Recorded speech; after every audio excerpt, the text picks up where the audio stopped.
አሳዛኙ የማስተር አብነት ኑዛዜ በድንገት ወደ ጌታ ቢሄድ ሲል ለኢትዮጵያ ሕዝብ የተናዘዘው ኑዛዜ ባታደርጉት በሰማይ በምድር እግዚአብሔር ይጠይቃቸዋል ሲል ማስተር አብነት ከበደ ለኢትዮጵያ ሕዝብ ኑዛዜ መልእክቱን አስተላልፏል።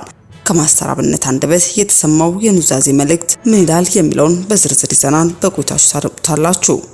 አስከትለንም በትግራይ ክልል ከተከሰተው አለመረጋጋት ጋር ተያይዞ የትግራይ አርብቶ አደር ከጊዜ ጋር ተካርፏል። ጦርነት የፈተነው ህዝብ ዛሬ ላይ ደግሞ ረሃብ አድክሞታል። ወላድ እናት ከቤቷ ተፈናቅላ በሜዳ ወድቃለች። ወጣቱ አቅም ከርቶት እንደወጣ ቀርቷል። የማይሆን የሚመስሉ ነገር እየሆነባት ማዕትና ታምራትን እያስተናገደች ያለችው ትግራይ ለወትሮ ከትላንት የተሻለ ተስፋ አለ፣ ከዛሬም ይልቅ ነገ ብሩህ ድል ይዞ ይመጣል የሚለው አባባል ቀናት ለሰው ልጅ የራሳቸው በጎ የምስራች ይዘው እንደሚመጡ የሚናገር ነበር። አሁን ግን ከትላንት ይልቅ ዛሬ አስፈሪ ሆኖ ህዝቡ በረሃብ ተቀጥቶ ህይወቱን እየገፋ ይገኛል። ጆሮ የሰላም ወሬ ከሰማ አይንም መልካም ከተመለከተም ሰነባብቷል። በትግራይ ህጻጽ መጠለያ እየሆነ ያለው ልብ ይሰብራል። ጉዳዩን በተመለከተ መረጃ በዝርዝር ይዘናል። በቆይታችሁ ታደምጡታላችሁ። አስከትለን የህይወት ብርሃን ቤተክርስቲያን መጋቢ የሆኑት ፓስተር ጌቱ አያሌው የክብር ዶክተሬት ተሰጥቷቸዋል። ጉዳዩን በተመለከተ እኛም ዝርዝር መረጃ ይዘናል። እንዲሁ በቆይታችሁ ታደምጡታላችሁ። የሚሰማው ምንጉር ነው። ከ10 ሺህ በላይ ቸርቾች ተዘጉ። መንግስት በሃይማኖት ሃይማኖትም በመንግስት ላይ ጣልቃ አይገባም የተባለው ድንጋጌ ወደ ጎን በመጣል መንግስት ከ10 ሺህ በላይ አብያተ ክርስቲያናት መዝጋቱ ተሰምቷል። ይህ ተግባርም በሌሎች ቸርቾች ላይ እንደሚቀጥል የተገለጸ ሲሆን በጉዳዩ ላይም መንግስት መግለጫንም አድርሷል። የመንግስት መግለጫ ምን ሊሆን፣ የተዘጉ ቤተክርስቲያንስ እነማን ናቸው የሚሉትን በዝርዝር ይዘናል። በቆይታችሁ ታደምጡታላችሁ። በስተመጨረሻም ለኢፌዴሪ ጠቅላይ ሚኒስትር ክቡር ዶክተር አብይ አህመድ አስቸኳይ መልእክት ተላለፈ። ጌታ እግዚአብሔር ስለ ስሙ ከፍታ ሲል ዛሬም በዘመናት ማዕከል ባስነሳቸው ሐዋርያትና ነቢያት አንደበት ቃሉን ልኮ ይናገራል። ዛሬም በእግዚአብሔር ሴት ነብይት ሐና ቸኮል አንደበትም ትውልደ ኢትዮጵያን ሁሉ ሊያደምጠው የሚገባ አስቸኳይ ሀገራዊ መልእክት ተላልፏል። ጠቅላይ ሚኒስትር ዶክተር አብይን ተከትሎም የእግዚአብሔር ሴት ነብይት ሐና ቸኮል ከጌታ ተቀበልኩ ስትል መልእክቷን አጋርታለች። ነብይቷ የተናገረችው ሀገራችን ኢትዮጵያ ብሎም ጠቅላይ ሚኒስትሩን የተመለከተ ትንቢታዊ መልእክት ምን ይሆን የሚለውንም በቆይታችሁ ከአንደበቷ ታደምጡታላችሁ። እስከ መረጃው ፍጻሜ አብራችሁን ቆዩ።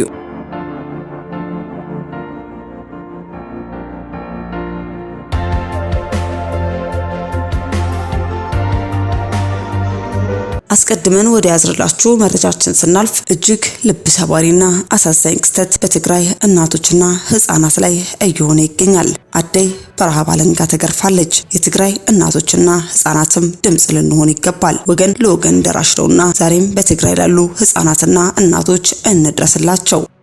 በትግራይ ክልል በተለይ በህጻስ ከተማ የሚሰማው ዜና እጅግ ልብ ሰባሪ ነው። ወገኖቻችን እናትና አባቶቻችን እንዲሁም ንጹህ ህፃናት በረሃብ አለንጋ እየተገረፉ ይገኛሉ። ዛሬም ድረስ በረሃብ ምክንያት የሰው ልጆች እየረገፈ መሆኑ የሁላችንንም ህሊና ሊረብሽ ይገባል።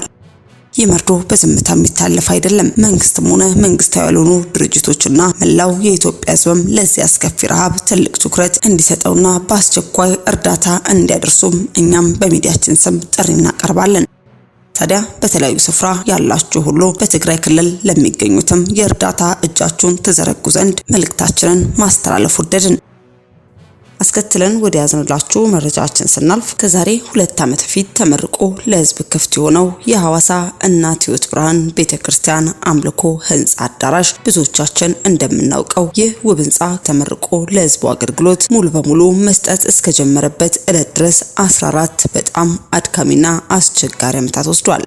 የዚህ ገድል ትልቁ ድርሻ ከእግዚአብሔር በመቀጠል ህዝቡ በአንድነት በቆራጥነት በመነሳሳት እስከ ዓለማት በመዞር ደከመኝ ሰለቸኝ ሳይል ከእግዚአብሔር የተሰጠውን ሹመት ተጠቅሞ በጌታ ሞገስ ታግዞ ገቢ በማሰባሰብ ትልቁን ድርሻ መውሰዱ የአደባባይ ሚስጥር ነው። በብዙ ድካም ውስጥ አልፎ ጌታ አስጨርሶት በሙሉ ደስታ ከልቡ እየሳቀ ሪባን አስቆርጠው አስመረቁት። ሌላኛው ለ54 ዓመታት ህይወት እውነት መንገድ ብርሃን የሆነለትን የእግዚአብሔር ልጅ ኢየሱስ ክርስቶስን በልጅነት ያገኘው በብዙ መከራ ስቃይ፣ በስደት፣ በመታሰር፣ በረሃብ፣ በጥማት፣ በማጣት፣ በማግኘት በዚህ ሁሉ ፈተና ውስጥ እያለፈ እንኳን ለእግዚአብሔር ታማኝ አገልጋይ በመሆን ለብዙዎች መዳን ምክንያት በመሆን በራሱ ብቻ ከ200 የሚበልጡ አጥቢያዎችን በመትከልና ለብዙ ዓመታት ሚሽነሪ በመሆንም የኢትዮጵያ አራቱንም ማዕዘን ላይ የንጹህ ወንጌል አሻራ በማስቀመጥ ለብዙ ንጹህ የምስራች ወንጌል ለሚያገለግሉት አባትም ሆኗል። ይህ ጉምቱ ሰው በ68 ዓመቱም የክብር ዶክተር ማዕረግ ከገሊላ ኢንተርናሽናል ሴሚናሪ በትላንትናው ዕለት ብዙ ሺህ ሰው በተገኘበትም ይህንን ክብርም ተጎናጽፏል። እግዚአብሔር እድሜና ጤና ሰጥቶ ይህንን የምስራች የሆነውን ንጹህ ወንጌል እያቀጣጠለ የጌታችንን ኢየሱስ ክርስቶስ መምጫ ቀን ድረስ እንድንሄድ ወይንም ቀድሞን ከመጣም እየሰራ እንዲመጣ ምኞታችንን እየገለጽን ለክቡር ዶክተር መጋቢ ፓስተር ጌቱ አያሌውም እንኳን ደስ አሎት የሚል መልእክታችንን በሚዲያችን ስም ማስተላለፍ ወደድን።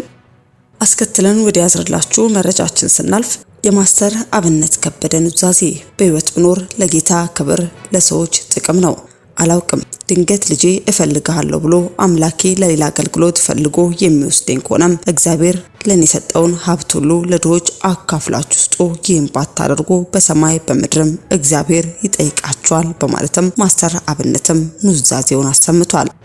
የሰሜኑ አብነት፣ የደቡቡ አብነት፣ የምስራቁ አብነት፣ የምዕራቡ አብነትም ሃይማኖት፣ ዘር፣ ጎሳ የማይለይ ንጹህ ኢትዮጵያዊ የብዙዎችን እንባ ያበሰ የሰውን ለቅሶ የሚያለቅስ የሁሉም እናቶች ልጅ የሁሉም ህፃናት አባት የህዝብ ልጅ አብነትም ቅን የዋ ደግሮሮ አንድም ቀን ለራሱ የማይስገበገብ ከራስ መጥገብና መልበስ ይልቅ በቦረና የሚሰቃዩ ህፃናቶች፣ እናቶች፣ አዛውንቶች የሚያሳስቡት አብነት ኦሮሞ፣ አብነት አማራው፣ አብነት ትግሬው፣ አብነት ሲዳማው፣ አብነት የሁሉም ድንበር የማይገድበው ሰው በመሬት ላይ ተሸርሽሮ ሲበላ ቆሞ ማየት የማያስችለው ጫማውን አውልቆ ገብቶ የተሸከመው አብነት እግዚአብሔር ቀለብ የሰጠው አድሎ የማያውቅ ዛሬ ላይ ግን ታሟል።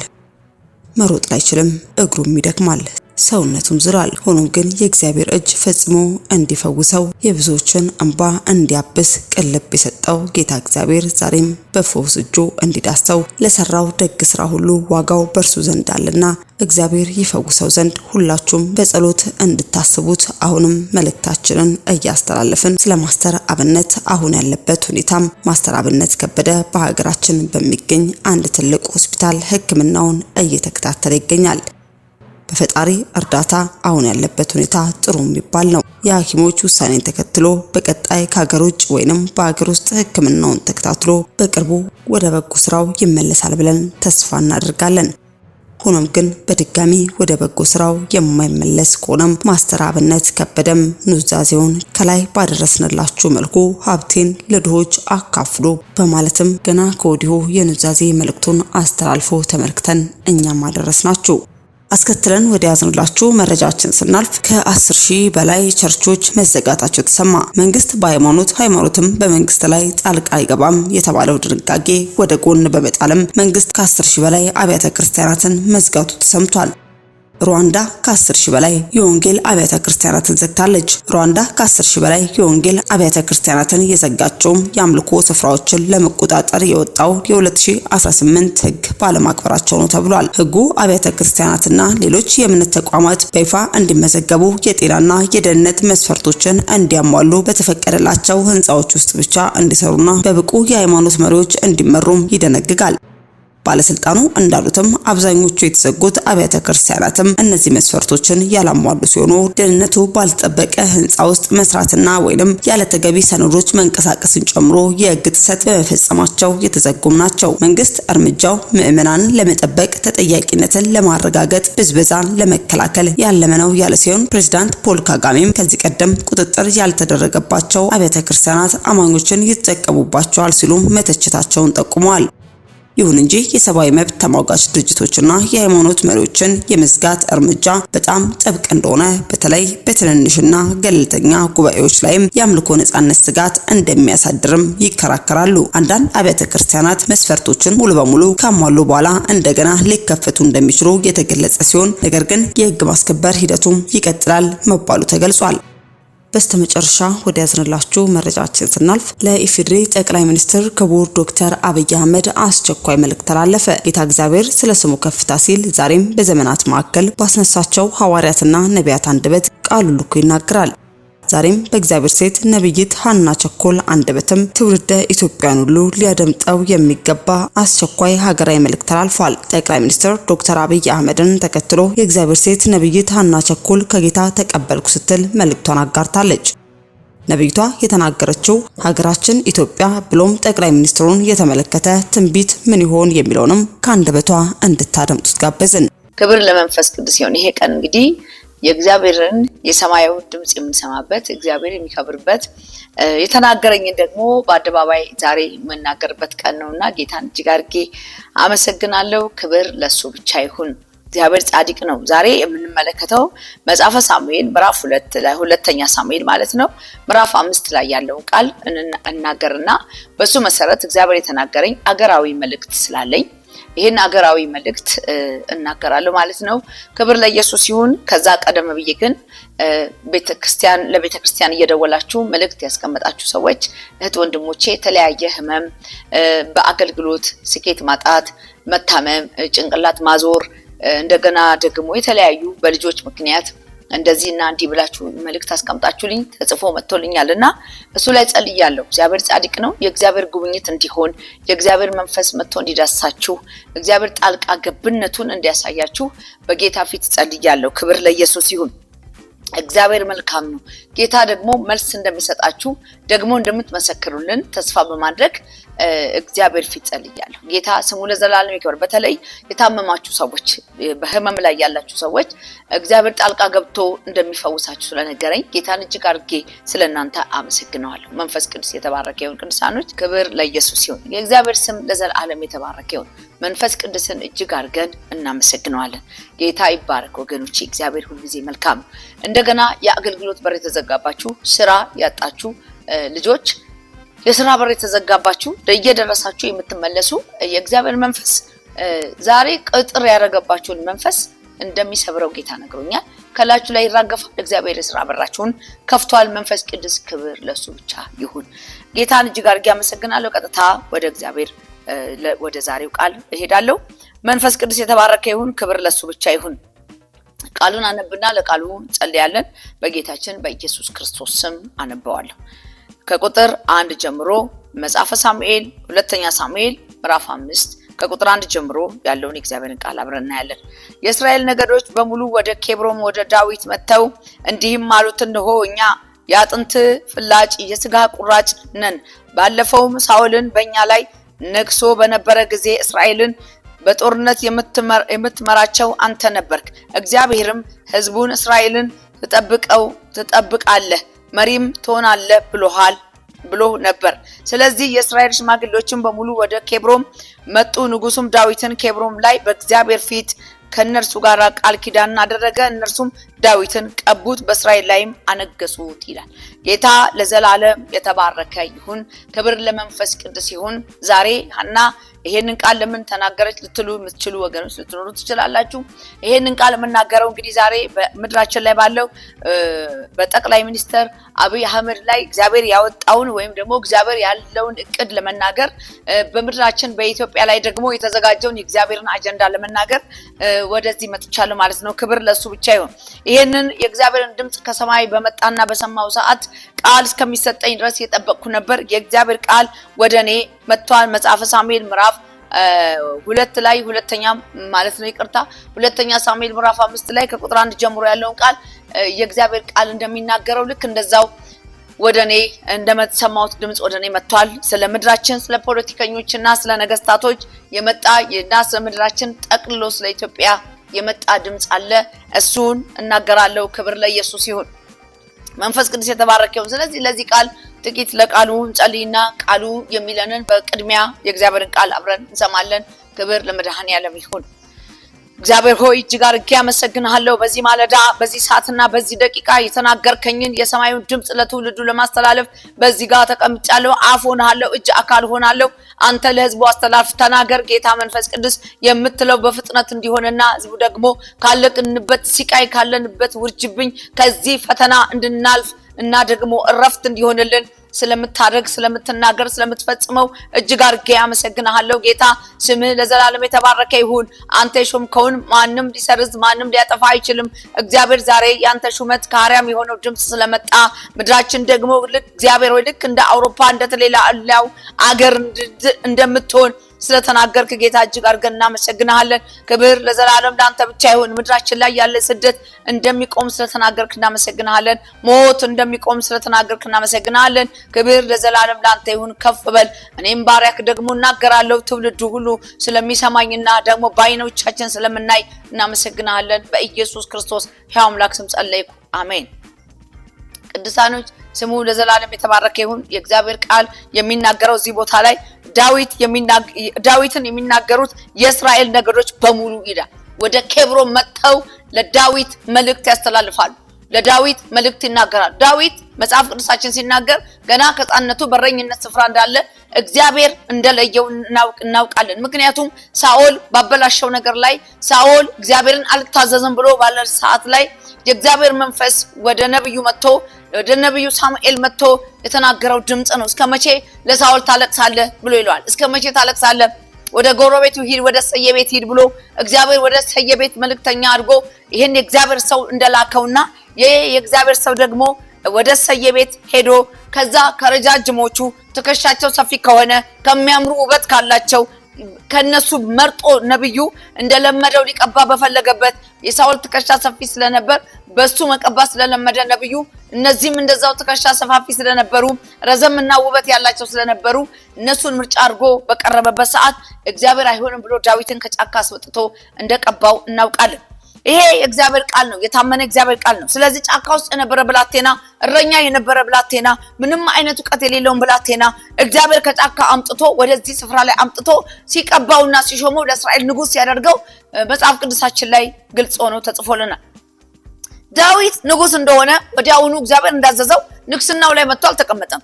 ዳዊት ረጅሙን መንገድ በሳኦል ስር ውስጥ ሆኖ ነበር የኖረው። ረጅሙን መንገድ የሳኦልን ዱላ አይቶት ነበር። የሳኦልን ግፍ በደንብ አድርጎ አውቆ ነው ያደገው። በዛ በእነሱ ጉያ ውስጥ ሆኖ ነው። በዛ ጉያ ውስጥ ሆኖ አድጎ ካደገ በኋላ ግን እግዚአብሔር በዛው በቤተ መንግስት ውስጥ ልጁ እንዲያድግ እንዲመላለስ እንዲኖር አድርጎ ከዛ በኋላ ግን ባልተጠበቀ ሰዓትና እነሱ ባልገመቱት ሰዓት ዳዊት ወይ ንግስናውን ስራ በውስጥ ጀመረ ማለት ነው። ከዛ በኋላ እግዚአብሔር እንደተናገረው ወደ አደባባይ ዳዊት ነሳኦል ያለፉ ዳዊት ወደ ንግስናው እግዚአብሔር አመጣው። ንግስናው ላይ ከመጣ በኋላ ግን የሚገርመው የእስራኤል ህዝብ ሳኦል እያለ ዳዊት የእስራኤልን ህዝብ እንደሚመራ እግዚአብሔር ስለተናገረ ጎልያድን አሳልፎ ሰጠው። ድፍን እስራኤል የተጨነቀበትን 40 ቀን ሙሉ ሲያለቅሱ ሲጮሁ የነበሩበትን ማለዳቸው ባይነጋ ብለው የተመኙበትን ያንን ቀን አሳልፎ እግዚአብሔር ለዳዊት ሰጠው። ብዙ ትልልቅ ሰዎች ብዙ አዋቂዎች እያሉ ወንድሞቹም ከነዛ ህዝብ ጋር እያሉ ሳኦል ራሱ እያለ እግዚአብሔር ለዚህ ብላቴና ምንም ለማያውቀው ብላቴና ያንን የሚያክል ጎልያድ ብረት የለበሰው ጎልያድን በአንድ ጠጠር አሳልፎ ሰጠው። የሚገርመው 5 ጠጠር ይዞ ዳዊት በዚህ ጦር ሜዳ ውስጥ ገብቷል። 5ቱንም አልተጠቀመበት። የተጠቀመው በአንዷ ብቻ ነው። የዚህ ዓለም ገዢ የሚወድቀው በአንድ ነው። እሱ ተቃውመን በምንጸልይበት በዛች ቃል ብቻ ነው የሚወድቀው። የእግዚአብሔርን ቃል በመናገር ተቃውመን ስንጸልይ ከኛ ላይ የሚወድቀው በአንድ ቃል ነው። 5ቱን ወፊስ ይዞት የነበረው ዳዊት 5ቱን የቤተክርስቲያን ወፊስ ተብሎ ይታሰባል። 5ቱ አገልግሎታችን ማለት ነው። ጌታ ለዘላለም የተባረከ ይሁን። እንግዲህ በአንዱ ያንን ከጣለ በኋላ ጠቅላላ የሚገርመው ነገር ጠቅላላ የእስራኤል ህዝብ ይሄንን የዳዊትን አቀባብ ተረድተዋል። ዳዊት ላይ የመጣውን የእግዚአብሔርን መንፈስ በደንብ አድርገው አውቀውት ነበር። ተቃዋሚ አሉ፣ አዎ አሉ፣ የሚቃወሙ አሉ፣ ሳኦልን የሚደግፉ አሉ፣ ከሳኦል ጋር የሚኖሩ አሉ። ግን ሁሉም እስራኤል ውስጥ የሚኖሩ ናቸው፣ እስራኤላውያን ናቸው። እግዚአብሔር የለየው ህዝብ ነው። ግን ይሁን እንጂ ተቃዋሚ በከፊል ነበር። ውስጥ የሚቃወሙ ከሳኦል ጋር የነበሩ ነበሩ። ዳዊት እስከ ዘመኑ ፍጻሜ ድረስ ከልጆቹ ጀምሮ ብዙ ሰልፍ በህይወቱ አሳልፏል ዳዊት። ይሁን እንጂ ወደ ኋላ ወደፊት የሚሄድ ስለሆነ ይሄ ወደ ኋላ ወደ መጀመሪያው ያለው ነውና የእስራኤል ህዝብ ግን አንድ ሐሳብ አሰቡ። ሳኦል ከሞተ በኋላ አንድ ሐሳብ አሰቡ። ዳዊት አንዲትን ከተማ ይዞ በተቀመጠበት በዛ ቦታ ላይ የእስራኤል ህዝብ ጠቅላላ ተሰብስቦ ወደ ዳዊት ወደ ኬብሮን ወደ ዳዊት መጥተው ይልና እንዲህ አሉ ይላል። እስራኤል በሙሉ ወደ ዳዊት መጣ ይላል። እስራኤል በሙሉ ወደ ዳዊት መጣ። የእስራኤል ሽማግሌዎች፣ የተመረጡ ሽማግሌዎች፣ የእግዚአብሔርን የልቡን ሐሳብ የሚያስተላልፉ ሽማግሌዎች፣ እነዚህ ሰዎች ተሰብስበው ወደ ዳዊት መጡ። ዳዊት ጋር ሲመጡ ለዳዊት የነገሩት አንድ ነገር፣ ዳዊት ጋር መጥተው የነገሩት አንድ ነገር። ክብር ለኢየሱስ ይሁን፣ ክብር ለመንፈስ ቅዱስ ይሁን። ወገኖቼ እንዲህ ብለው ነገሩት። ዳዊት ጋር መጡ። እነሆ አሉ የአጥንታችን ፍላጭ የስጋችን ቁራጭ ነህ አሉ። የአጥንታችን ፍላጭ የስጋችን ቁራጭ ነህ ዳዊት። በጣም የሚገርመው ንግግሩ በጣም ይገርማል። ይሄ ልጅ የወጣው ከእስራኤል ውስጥ ነው፣ የእስራኤል ነገድ ነው። ከዚህ ነገድ ውስጥ ነው የወጣው። ስለዚህ ዳዊትን ሲገልጹት አንተ አጥንታችን ክፋይ ነህ፣ የስጋችን ደግሞ ቁራጭ ነህ ዳዊት አሉት። እግዚአብሔር አሉት የስጋችን ቁራጭ ነህ።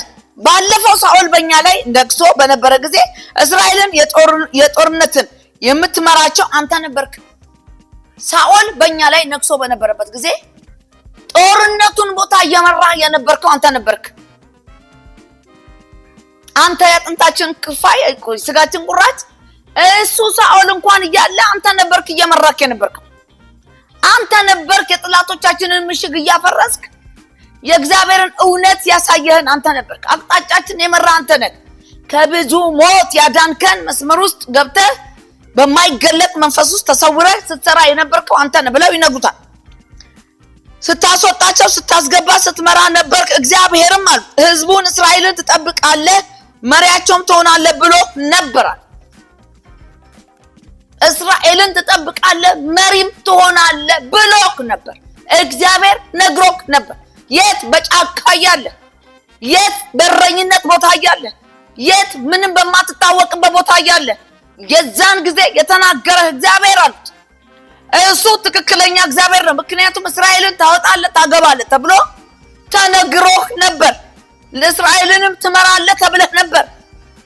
እኛ ደግሞ ያው ምስክር ነን። ምክንያቱም እስራኤል በተጨነቀበት ግራ በገባው ሰዓት ውስጥ 40 ቀን ሙሉ በሚጨነቅበት ሰዓት በዛ በትንሽነት እድሜ መተህ ጎልያድን እንድትጥል ያደረገ እግዚአብሔር እንጂ አንተ አይደለም። ስለዚህ እግዚአብሔር ካንተ ጋር እንዳለ ግልጽ ነው። ሳኦል እያለ ጦሩን የምታስመራ የምታስተካክል አንተ ነበርክ። ከሱ ጋር አብረህ እየሰራ የነበርከው አንተ የማትገለጥ ግን ዋና ሆነው የሚመሩ የሚያዙ አንተ ታዘህ የምታገለግል አንተ እንደሆንክ እኛ እናውቃለን። እግዚአብሔር ደግሞ የተናገረውን በሕይወትህ እንደሚፈጽም እናውቃለን። ነገ ንግስና እንዳለብህ፣ ነገ በእኛ ላይ እንደምትሾም፣ ነገ እኛን እንደምትመራ ግልጽ ነው አሉት። ስለዚህ ዛሬ አንድ ነገር እነግርሃለን አሉት። ጌታ ስሙ ለዘላለም ይክበር። ወገኖቼ እግዚአብሔር ከነቃሉ ነው መልእክቱን የሰጠኝ፣ ከነቃሉ ነው መልእክቱ የመጣኝ። እንደውም ዝማሬም አብሮት አለ። የአጥንታችን ፍላጭ የስጋችን ቁራጭ ነህ ዳዊት ሆይ ና ንገስብን የሚል መዝሙር ሰጠኝ አብሮ። ዳዊት ና ንገስብን፣ ና አንተ ንገስና፣ ንግስናው ለአንተ ነው የመጣው። ገና ከሕፃንነቱ ጀምሮ የተለየኸው እግዚአብሔር የለየህ ከእናት ማኅፀን ነው አለው። ጌታ ለዘላለም የተባረከ ይሁን። ስለዚህ የእስራኤል ሽማግሌዎች በሙሉ ወደ ኬብሮን መጡ። ንጉሥ ዳዊትን በኬብሮን ላይም በእግዚአብሔር ፊት ከእነርሱ ጋር ቃል ኪዳን አደረገ። እነርሱም ዳዊትን ቀብተው በእስራኤል ላይ አነገሱት ይላል። አነገሱት። ማንም ሊከለክል የማይችልበት መንገድ ይሄ ነው። የእስራኤል ሕዝብ በጠቅላላ ተሰብስበው ወደ ኬብሮን መጣ። ሽማግሌዎቹ መጡ፣ ተሰበሰቡ። ሁሉንም ግልጽ አድርገው ለዳዊት ነገሩት። ዳዊት አንተ እኛ ላይ ንጉሥ መሆን አለብህ። የመጀመሪያው አጥንታችን ክፋይ ነህ፣ ሁለተኛው የስጋችን ቁራጭ ነህ፣ አንተ እኛን ማስተናገድ ትችላለህ፣ እኛን መምራት ትችላለህ፣ እኛ ደግሞ ራሳችንን ላንተ እንሰጣለን እንገዛልሃለን አሉት። ድፍን 12 ነገድ በሙሉ ወደ ዳዊት መጥቶ በኬብሮን በዛ ህዝብ መካከል ዳዊትን ለመቀባት ወሰኑ። ምክንያቱም እግዚአብሔር ከዳዊት ጋር ነበር። ብዙ መከራ በምድራቸው ላይ አለ። ብዙ ጭንቅ ከነሱ ጋር ነበር። ብዙ ጦርነት ነበር። ብዙ ጩኸት ነበር። ብዙ ተስፋ መቁረጥ ነበር። ብዙ ግራ መጋባት ነበር። በዛ መካከል ግን የእስራኤል ህዝብ በሙሉ በአንድ ድምፅ ተነሳ። በቃ አሉ። ዳዊትን ለማስወገድ ብዙ ጦርነት ተደርጓል። ብዙ ነገር ተደርጓል። ሳኦል በብዙ ታግሏል። በብዙ ዳዊትን በምድረ በዳ ለማስቀረት ብዙ ጦርነት በዳዊት ላይ ተነስቷል። ግን ምንም ሊሆን አልቻለም። የሳኦል ቤት የደከመ የዳዊት ቤት ደግሞ የበረታ መጣ ይላል እግዚአብሔር ቃል። እግዚአብሔር የተናገረውን እግዚአብሔር ያዘዘውን ማንም ሊሽር አይችልም ወገኖቼ። ማንም ሊያስቆም አይችልም።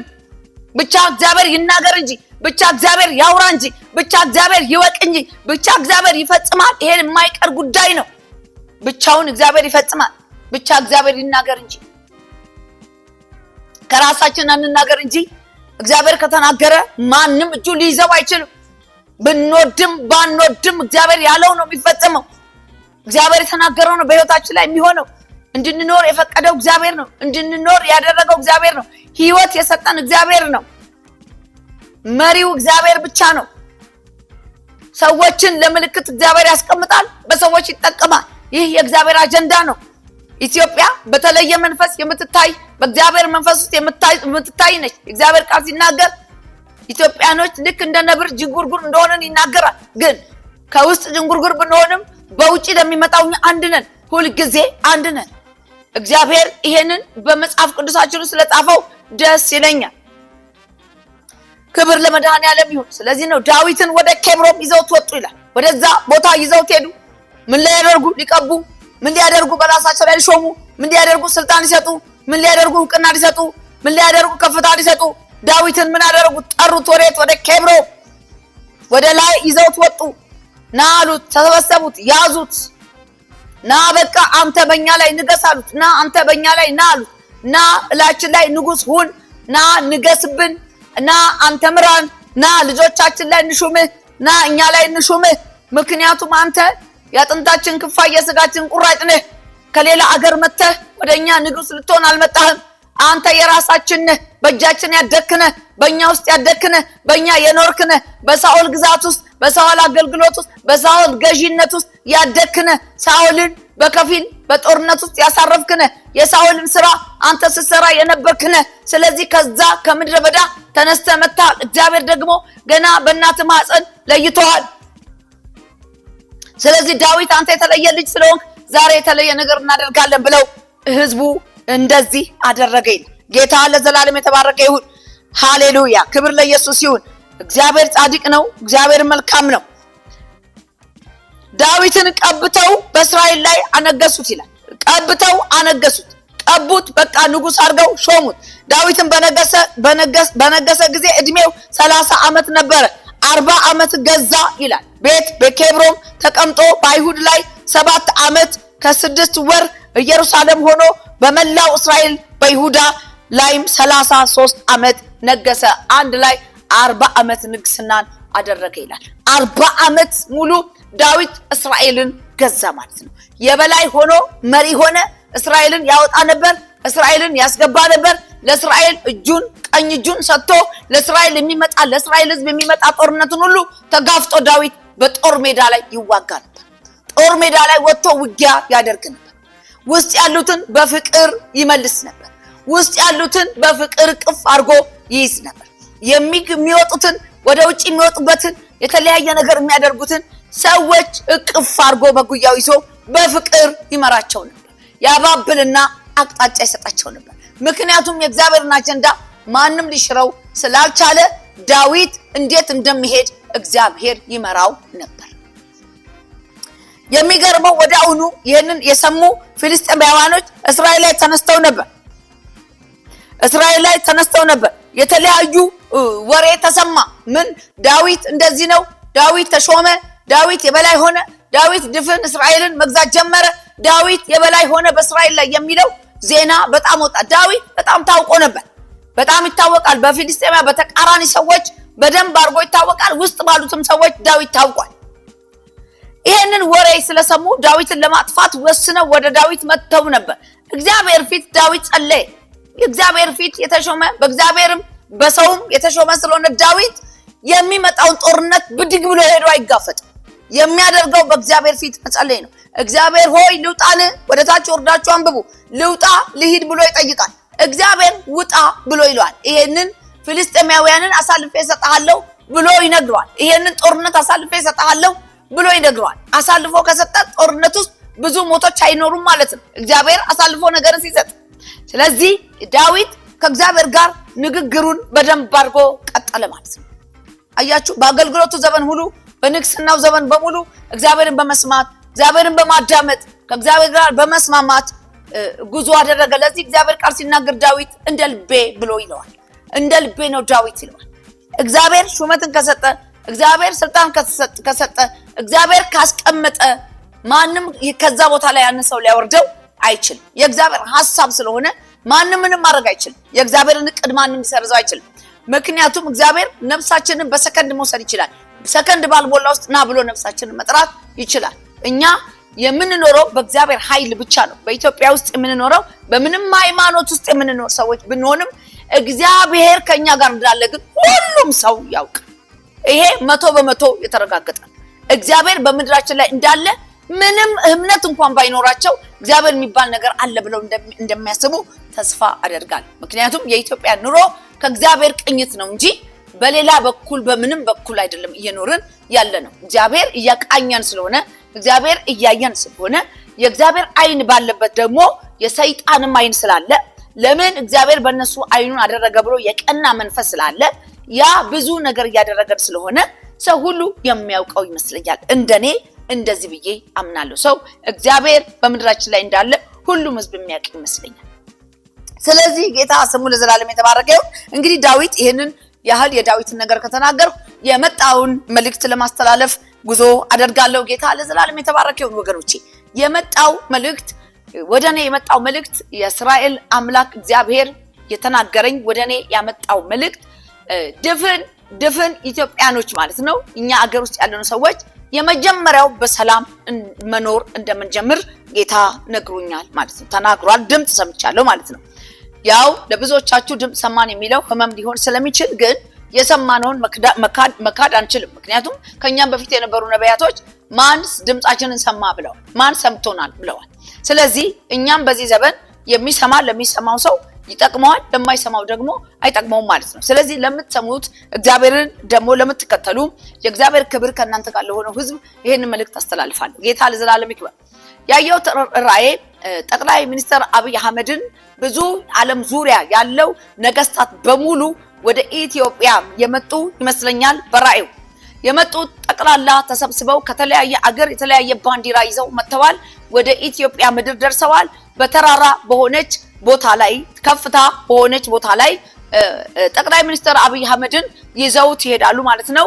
ወደ ላይ ይዘው ሲሄዱ ግን አዲሱ ጄኔሬሽን ማለት አሁን እየፈላ ያለው ጄኔሬሽን እየደረሰ ያለው አዲሱ ትውልድ ከአብይ አህመድ ጋራ አብሮ እየዘመረ መዝሙር ነው የሚዘምሩት። የኢትዮጵያን መዝሙር ይዘምራሉ፣ እየዘመሩ ይከተሉታል። ህዝቡ በእኛ እድሜ ያለው ደግሞ ከኋላ ይከተል ነበር እና ወደ ተራራው ላይ ህዝቡ ይዞት ይወጣል። በወጣበት በዛ ቦታ ላይ ግን የሚገርመው የኢትዮጵያ ባንዲራ ያለባትን አክሊል ከእጃቸው ይወጣል። ከየት እንደሚያመጡ አላውቅም። አክሊሉን ግን በጭንቅላቱ ላይ ያስቀምጣሉ። ልክ እነሱ እንዳስቀመጡ ሰላም የሚል ጽሑፍ በላዩ ላይ አለ። ሰላም የሚል ጽሑፍ በላዩ ላይ አለ። ያ ሰላም የሚለው ጽሑፍ ሲያዩ ሰዎች ሁሉ እጃቸውን እንደዚህ ያደረጉ ነገስታቱ በጠቅላላ ዘዛ ሰላም ለሚለው ወደ መሬት ይሰግዳሉ ማለት ነው። ዝቅ ብለው ይቀበሉታል። የሰላሙን ድምጽ ይቀበሉታል። እና ይሄንን ካደረጉ በኋላ እሱን ብድግ አድርገው ወደ ላይ ከፍ ያደርጉታል። ብድግ አድርገው ከነቁመቱ ብድግ አድርገው ከፍ ሲያደርጉት የኢትዮጵያ ህዝብ ከዳር እስከ ዳር ያለው ህዝብ በአንድ ድምጽ ያጨበጭባል፣ በአንድ ድምጽ እልል ይላል ማለት ነው። ይሄንን ራእይ አየው። በዛው ተራራ ላይ እንዳሉ ህዝቡ የራሳቸውን ባንዲራ የተለያየ አገር ባንዲራ የያዙ ሰዎች ናቸው። የተለያዩ ነገስታቶች ናቸው። አንዳንዶቹን ነገስታቶች በሚዲያ ማቃቸው ናቸው። ሌሎቹን ግን ፈጽሞ የማላቃቸው ናቸው። ስለዚህ ይሄን ራእይ ከሰማው በኋላ እንግዲህ ኢትዮጵያ ላይ ሰላም ይሆናል። ኢትዮጵያ ውስጥ ሰላም በሰሜን ቢሆን በምስራቅ በምዕራብ ቢሆን በደቡብ ቢሆን ሰላም ይሆናል። የሚገርም ድምጽ ይወጣል። የኢትዮጵያ ሕዝብ በዓለም ሁሉ ከፍ ያለ ሕዝብ ይሆናል። ኢትዮጵያኖች ያሉበት ምድር በሙሉ ይከበራሉ። የተቀመጡበት ቦታ በሙሉ ያሉት ነገስታቶች ለኢትዮጵያኖች ክብር ይሰጣሉ። ኢትዮጵያኖች ከዚህ በኋላ በስደት አይታወቁም። ኢትዮጵያ ውስጥ ብዙ የውጭ ዜጋዎች ብዙ ነገስታቶች ኢትዮጵያን ለመጎብኘት ይመጣሉ። ምድሪቷ ሰላም ትሆናለች። ከዚህ በኋላ ለፖለቲከኞች ለነገስታቶች ሁሉ ልብ እቀይራለሁ አለ ጌታ።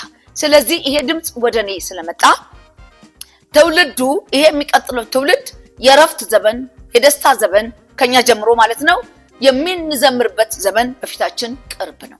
ይሄ ውስጥ ያለውን ሁሉ ጦርነት ውስጥ ያለው የተለያየ ነገር በፍቅር እጠቀልላለሁ አለ ጌታ።